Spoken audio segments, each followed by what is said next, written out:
kemudian kandengan fleksibel kita buat apa namanya ada potongannya kalau dilepas tidak oke karena apa namanya untuk tempat botol sebagainya ini sudah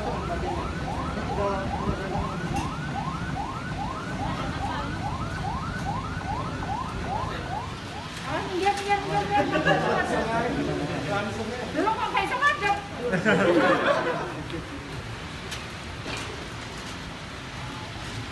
Tapi bisa pakai headphone ya? bisa Kalau nggak kelihatan.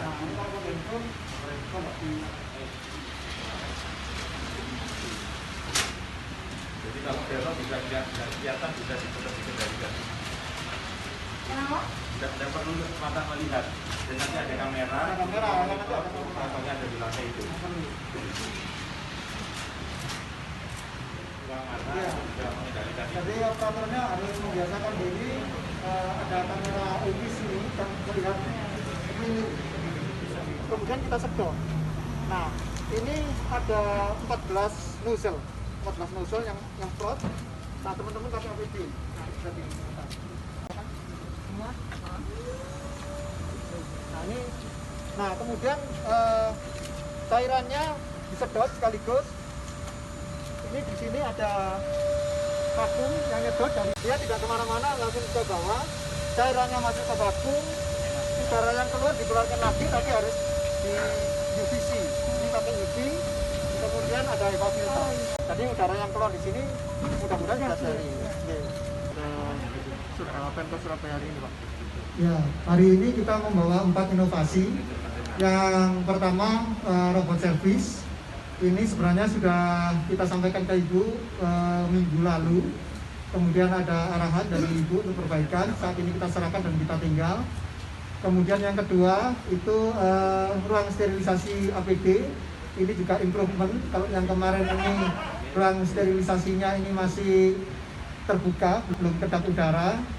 Sekarang ini ruangnya sudah kedap udara dan ada negative pressure. Udaranya akan dibuang di kotak kecil, tetapi disterilkan pakai UV sama HEPA filter.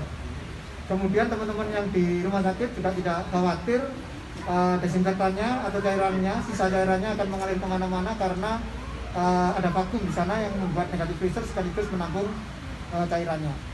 Kemudian yang kita bawa juga ini adalah mobil Finkomodo Telkom Surabaya.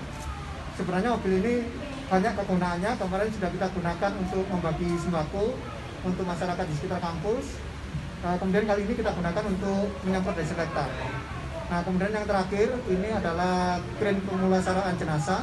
Ini baru versi 0-nya, baru realisasi dari ide yang sangat awal. Nah, kemudian ini kita evaluasi bagaimana teman-teman pemulasaraan jenazah ini bisa memakamkan jenazah COVID menggunakan peti ini hanya dengan 2 orang. Yang saat ini bisa dengan 2 orang tetapi masih kesulitan ya, artinya masih banyak yang masih diimprove. Dengan temuan inovasi dari anak-anak bangsa ini harapannya seperti apa? Ya, saya pikir inilah yang kita harus lakukan. Kita tidak bisa hanya mengandalkan kekayaan alam kita. Kita tidak bisa hanya mengandalkan misalkan kita punya tambang kita. Suatu saat itu akan habis.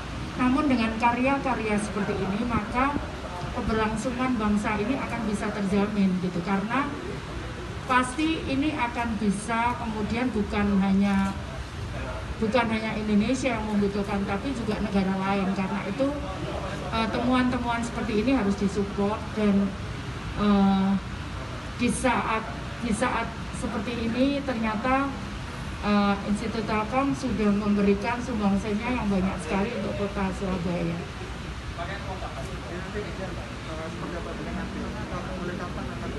Ya, ini sudah bisa digunakan. Jadi 2 alat ini sudah bisa digunakan, nanti langsung bisa dibawa ke Rumah Sakit Suwandi. Hanya operasionalnya nanti mungkin staf Rumah Sakit Suwandi yang akan belajar. Terus terang dari dulu saya kepikiran alat untuk sterilisasi karena saya pikir secara logika ya, saya juga nggak tahu bahwa para tenaga medis itu sudah pakai APD.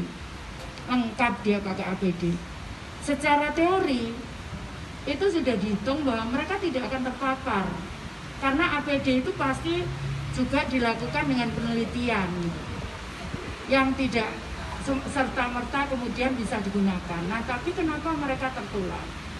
Saya pikir saat itu saat melepasnya. Karena itu kenapa kemudian dibutuhkan saat melepas itu dia harus steril dulu. Sehingga kalau dia tersentuh dengan badan yang kita sudah nggak pakai APD kita lepas tersentuh, maka itu sudah mati virusnya. Seperti itu bayangan saya saat kemarin-kemarin itu.